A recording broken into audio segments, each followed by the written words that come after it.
Prince Harry's had enough.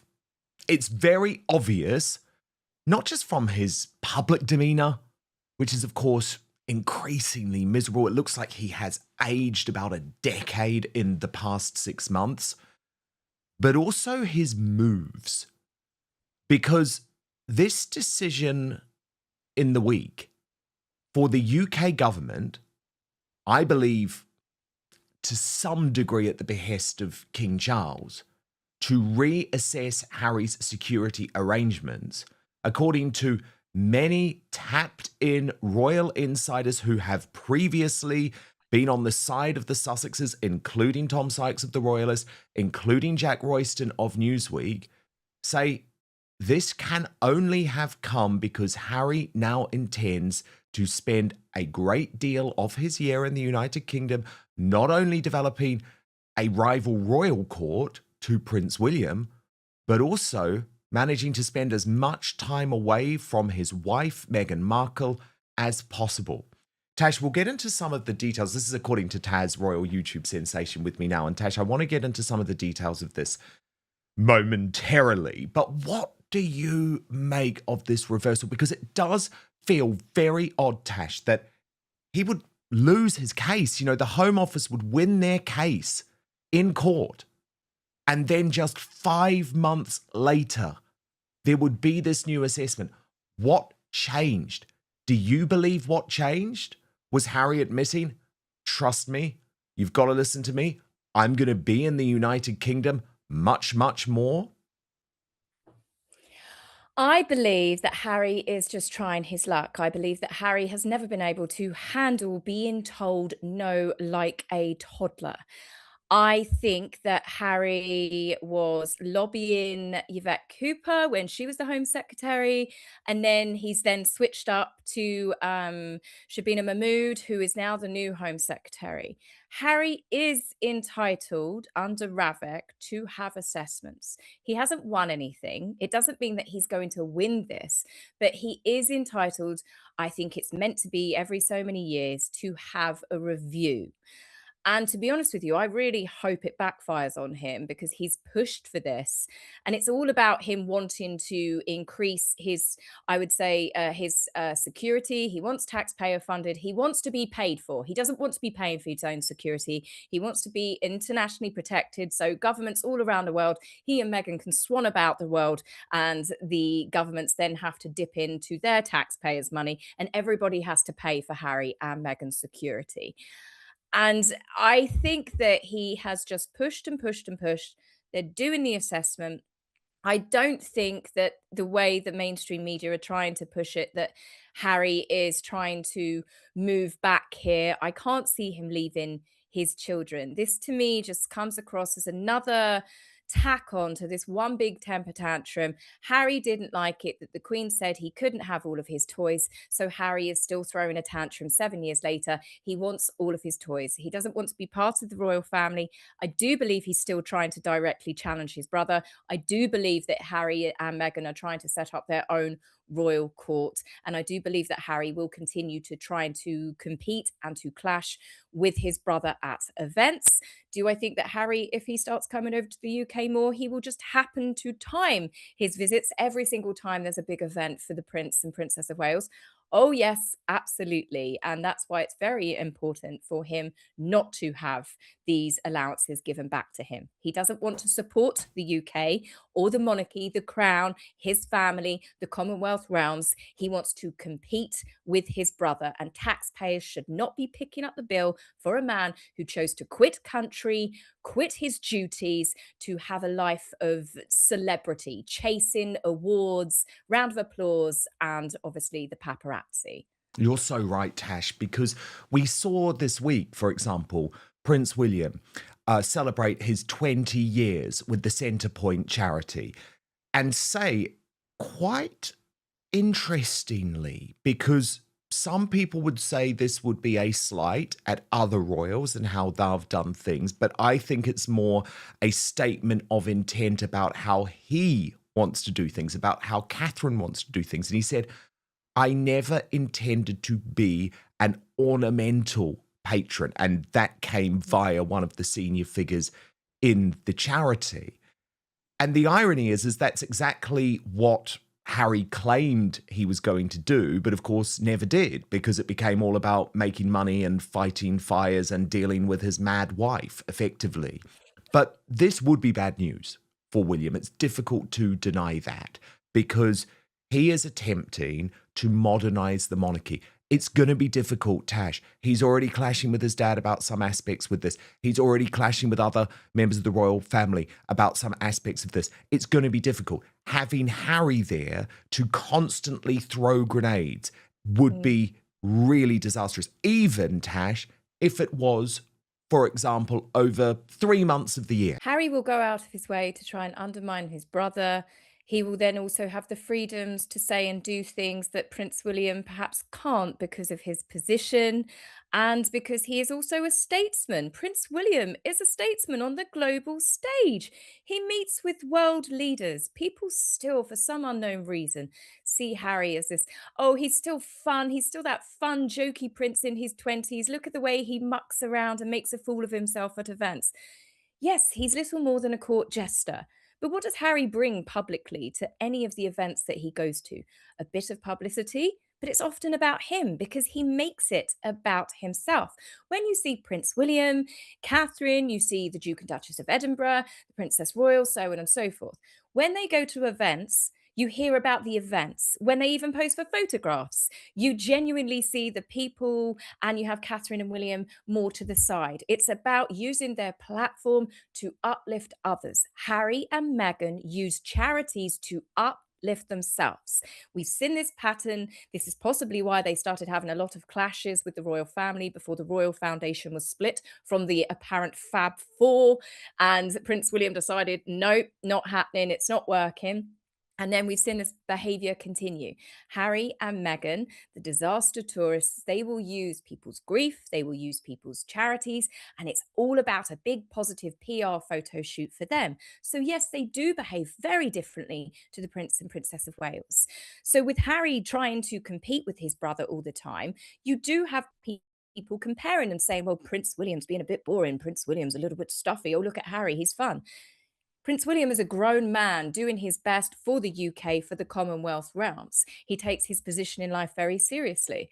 Harry is a fool being paid to just promote what exactly other than himself?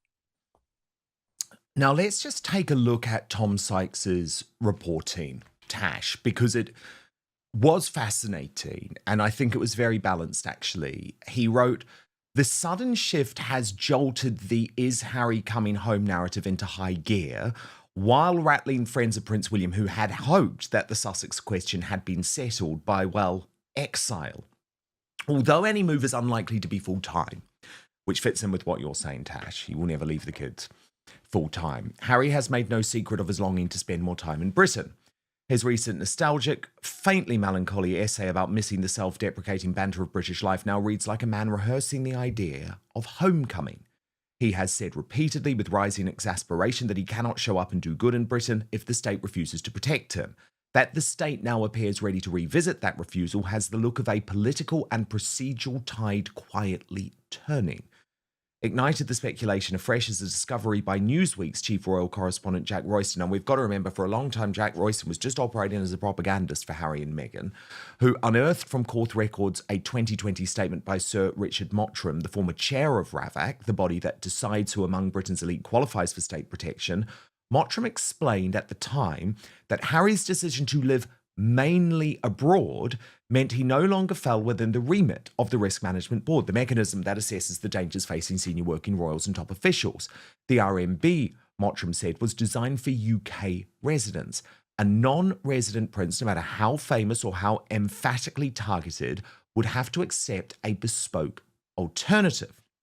Royston summarised the essence of the position as RAVAC's decision was not that Harry wasn't at risk, but that the RMB process was designed for UK residents. In 2020, RAVAC was saying, in effect, you are a high-profile target, but not our high-profile target. That Harry then sued the Home Office and lost in an attempt to force the state to treat him like a resident again only deepened the sense of stalemate. Which is why the fact he is now being given RMB deserves real attention. As Royston writes, One thing that could trigger a new risk assessment would be if Harry were planning to move back. The point is that for the past 4 years, British officials have held the line that nothing in Harry's circumstances justified reopening the question. For them to do so now suggests that something, perhaps everything, there's that nod to some type of divorce in the future, has changed. The broader context also cannot be ignored. The British state is recalibrating itself in the twilight of Charles's reign, and while William wants nothing to do with Harry, and friends of his expressed irritation to the royalist about the new development, the system itself may want clarity before the throne changes hands. What happens if Harry begins spending part of the year in Britain? What level of security does a quasi-royal, quasi-celebrity prince require? Who pays? Who decides? What precedent does it set for the next generation? None of these questions have been tidily answered by the bungled handling of his protection until now, and the RMB's reappearance only underscores how unfinished the business really is. Jack Royston told the royalist, "I never in a million years thought I'd find myself entertaining the idea that Harry would move back. But this decision on his risk assessment is so out of left field, I struggle with the idea that he just sweet-talked his way into it. Power is not supposed to work that way, and the case for not giving him an RMB is contained in sworn witness statements to the High Court. The tantalizing thing about this theory, which is a completely wild theory, is that it follows Oaken's razor, that the simplest explanation is usually the correct one. And it is the simplest explanation for why the Home Office would backtrack just 7 months after beating Harry in court. Tash, your response? I believe that Harry has no intentions of leaving Meghan. I believe that this is all about trying to get their security paid for by the taxpayers, because if the UK do that, then it will now then allow him to be able to claim taxpayers' money in other countries that he visits. Governments provided security, because he will need that no matter where he lives. I think that Harry and Meghan have ramped up trying to remind the world that they're royals, because they did try dropping it for a bit, because they were going to be A-list celebrities. They were going to be big. They were going to be billionaires. They were going to be bigger than the Obamas. You remember all of that they pushed? And it's not worked out. And Harry is losing a lot of money every single year. I can't imagine what their bills are. They need that security covered. So, what have we had in the last year? We've had Meghan using her titles, Meghan getting people to announce her as the Duchess of Sussex as she walks into rooms. You've got Harry, who is now on a campaign trying to be, he separated himself from Meghan. He's trying to go back to what he was doing. He wants people to see him as a member of the British royal family still. Why? Because that will help increase and bolster his case in getting security and being treated like a member of the royal family. The same if Harry starts coming over to the UK more. He believes it will then trigger him having more allowances and more of a heightened security risk because of his travel, because he's in the UK, to get the security reinstated. You've only got to look at 2 incidences that we've had this year. We had a woman who happens to be a fan of his, who ended up screaming, "I love you, Harry," in the courtroom, where Harry, of course, there was a press release that Harry was fearing for his life because he had a fan scream that she loved him. He should be grateful he's got a fan at all. And then the similar thing with the recent trip over for the World Child Awards. The police were sweeping the hotel. So don't tell me he doesn't have protection. People still don't understand. He does have a lot of protection. They were sweeping the hotel with sniffer dogs at a cost I can only imagine to the taxpayers. And they found a known Sussex squad member of his fan base who had followed him. And she was hiding in the toilets to see him. No different to the sort of fans that chase celebrities all around the world all of the time. She wasn't a danger, she wasn't a threat. But this has all come at the same time. And lo and behold, Harry's now getting a review. I think it is all just one big plot to try and get his security back. I don't think he's got any intentions of moving back to the UK. I think that's all noise. Tash, And that's my rant. no, I loved it. I loved it. It was fascinating, and we've given both sides there, which is great. I think because everything went down with Thomas Markle this week, what in some ways was overshadowed was the true disaster and horror of Meghan's dying Netflix career, dying was never career. And there are a couple of things I wanted to pick up on with you here. Firstly, congratulations to Resting Dollface, who discovered that after Prince Harry had invoked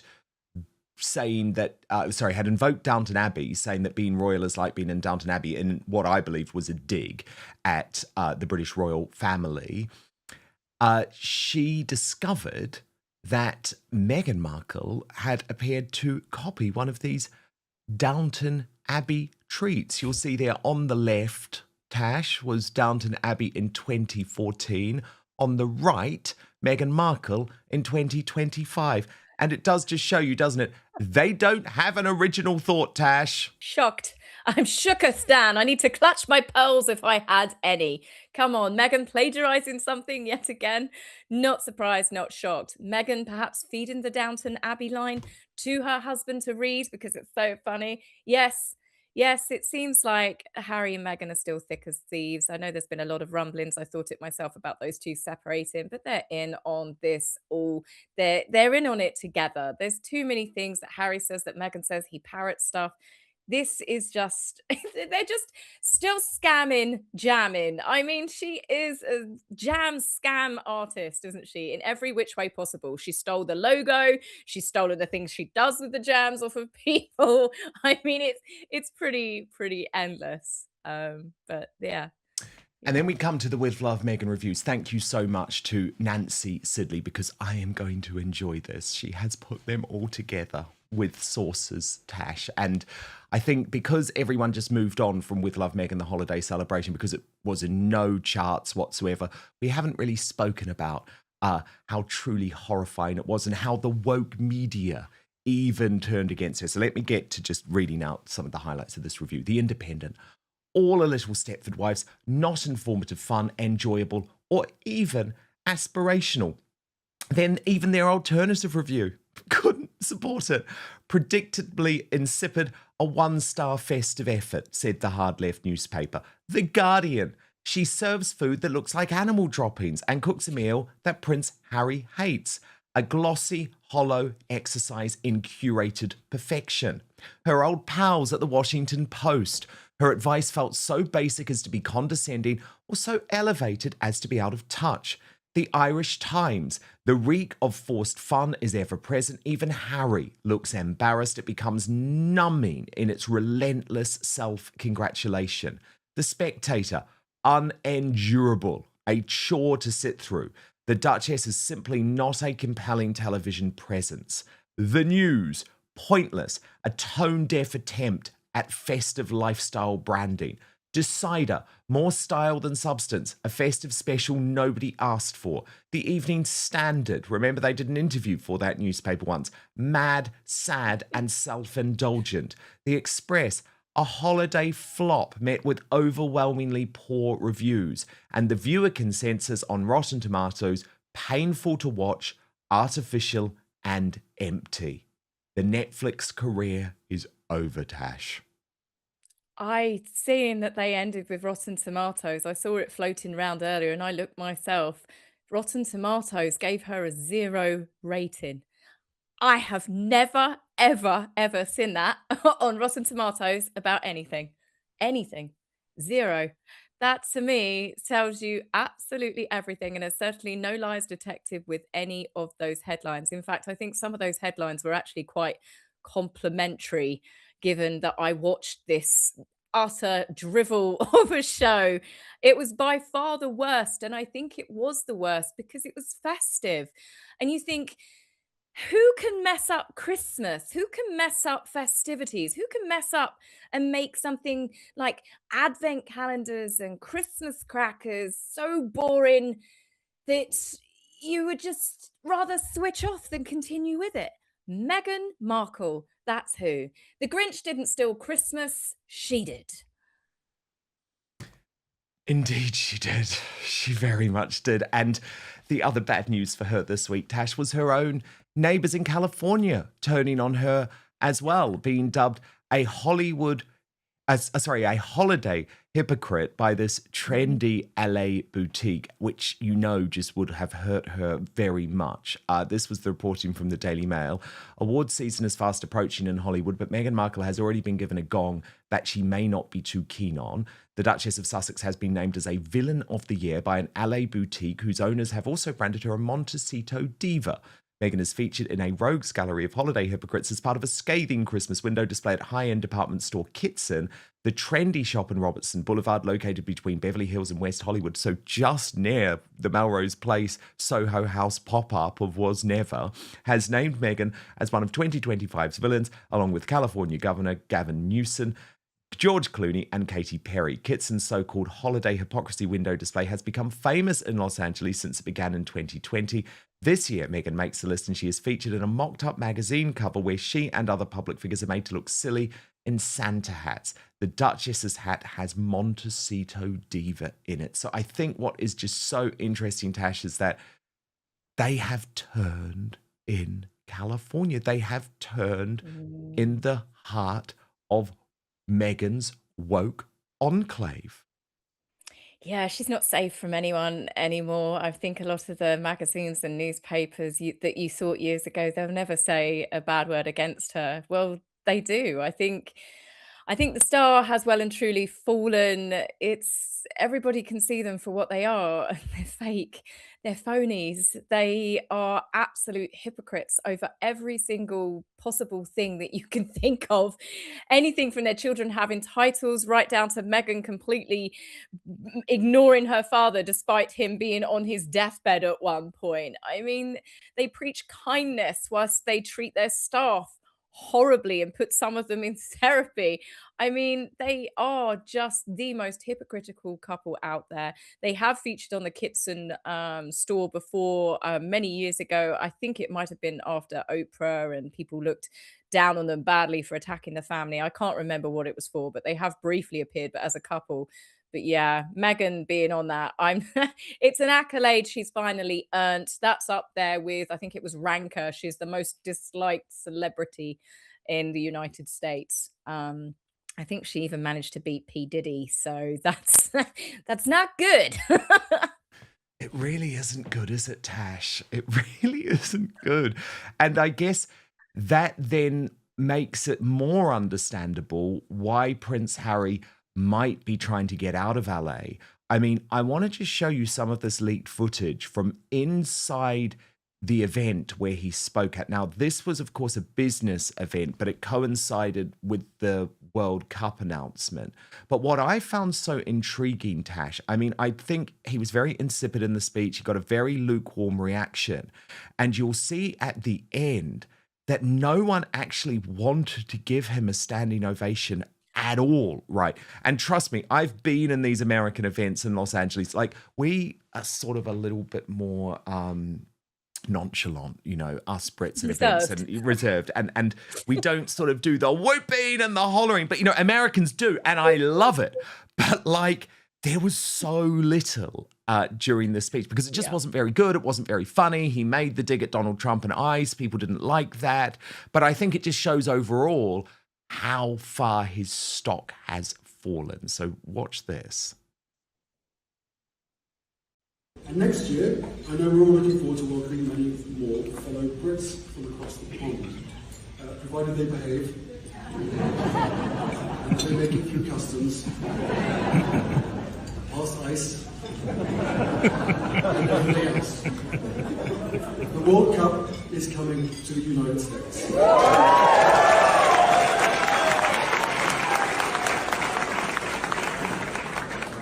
Both England and Scotland.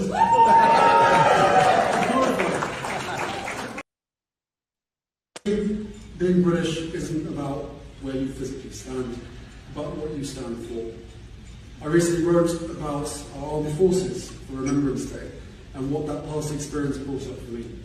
Service, duty, camaraderie, being part of something larger than yourself, and, of course, banter.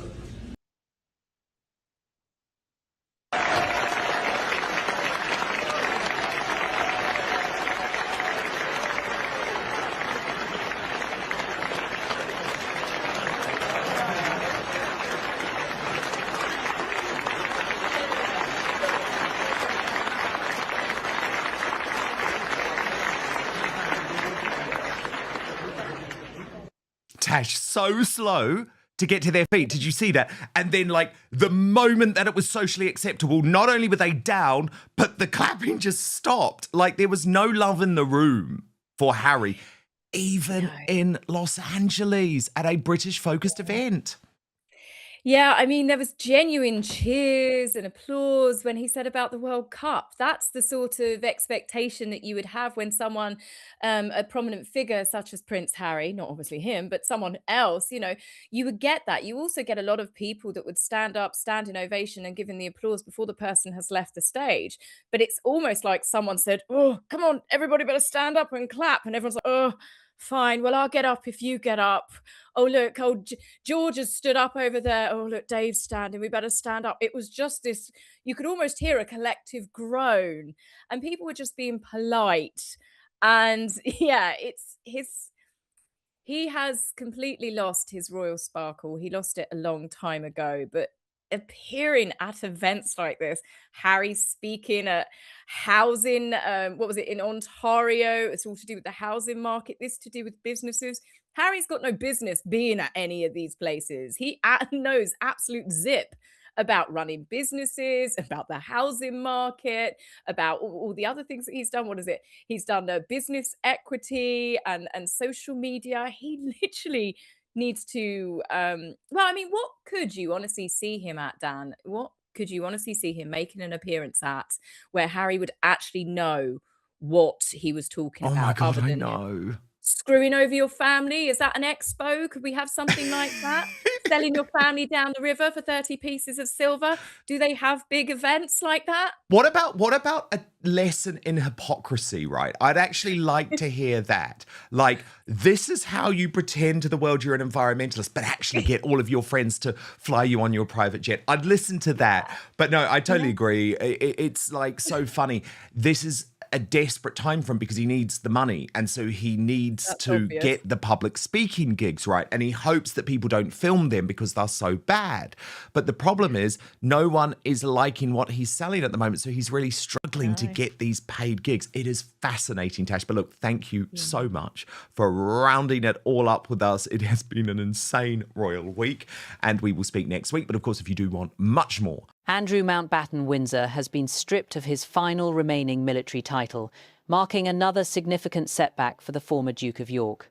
Following a formal decision by the Defence Council, he has been demoted from the honorary rank of Vice Admiral to the rank of Commander, retired within the Royal Navy. The decision means that Andrew, who is in his mid-60s, is no longer permitted to use the title of Vice Admiral. Officials confirmed that the demotion aligns with established procedures used to remove styles, honours and titles from individuals no longer considered eligible to retain them. The Ministry of Defence had previously been reviewing options to remove the rank, and the Defence Secretary later confirmed that the outcome reflected the wishes of King Charles. This move removes the last prestigious military distinction held by Andrew. In previous years, he lost his royal styles, patronages and ceremonial military appointments following sustained public controversy linked to his association with the late Jeffrey Epstein. Although Andrew has consistently denied all allegations of wrongdoing, his standing within the royal family and public life has been steadily reduced. The timing of the Defence Council's decision follows shortly after the Metropolitan Police confirmed that no further action would be taken regarding claims that Andrew had asked a taxpayer-funded police protection officer to gather information about Virginia Giuffre, who accused him of sexual abuse. After reviewing the available material, police concluded that there was no evidence of criminality or misconduct that would justify reopening an investigation. Andrew retained the honorary rank of Vice Admiral after relinquishing his other military roles and royal patronages in the year 2022. That decision followed a civil lawsuit filed by Giuffre in the United States, which Andrew later settled without an admission of liability. As part of the wider withdrawal from public roles, he also stepped down from senior honorary positions, including his role as Colonel of the Grenadier Guards, along with several overseas titles linked to Commonwealth nations.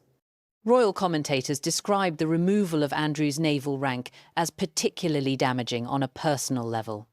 Observers noted that his identity had long been closely tied to his service in the armed forces, especially the Royal Navy, which he joined as a young man and served in for more than 2 decades. His military career included active service as a helicopter pilot during the Falklands conflict, a role that has frequently been cited as one of his most significant professional achievements. During his naval career, Andrew rose to the substantive rank of commander, which he continues to hold in retirement. He also commanded the anti-mine warfare vessel HMS Cottesmore, earning professional recognition within the service. Despite the loss of honorary titles, his earned rank as a retired naval commander remains unchanged. At present, Andrew's only publicly known source of income is reported to be a naval pension, valued at approximately £20,000 per year. This follows the withdrawal of other financial and institutional support linked to his former royal status. The Defence Secretary had previously stated that removing Andrew's honorary Vice Admiral rank was an appropriate and necessary step, consistent with broader efforts to reassess titles and honours associated with individuals who no longer carry out public duties on behalf of the Crown. The announcement also came amid criticism from members of Virginia Giuffre's family, who expressed frustration with the Metropolitan Police's handling of their most recent assessment. Family representatives stated that they were contacted by a detective shortly before police publicly announced that no further action would be taken, and that they had not been given sufficient time to respond or present additional material before the decision was made public. Police officials maintained that the assessment was conducted in line with standard procedures and reiterated that the case would only be reconsidered if new and credible evidence were to emerge in the future. Taken together, the removal of Andrew's final military title represents the latest step in the steady dismantling of his remaining public and ceremonial roles, underscoring how far his position has fallen from that of a senior royal and decorated naval officer to one of near-complete withdrawal from public life.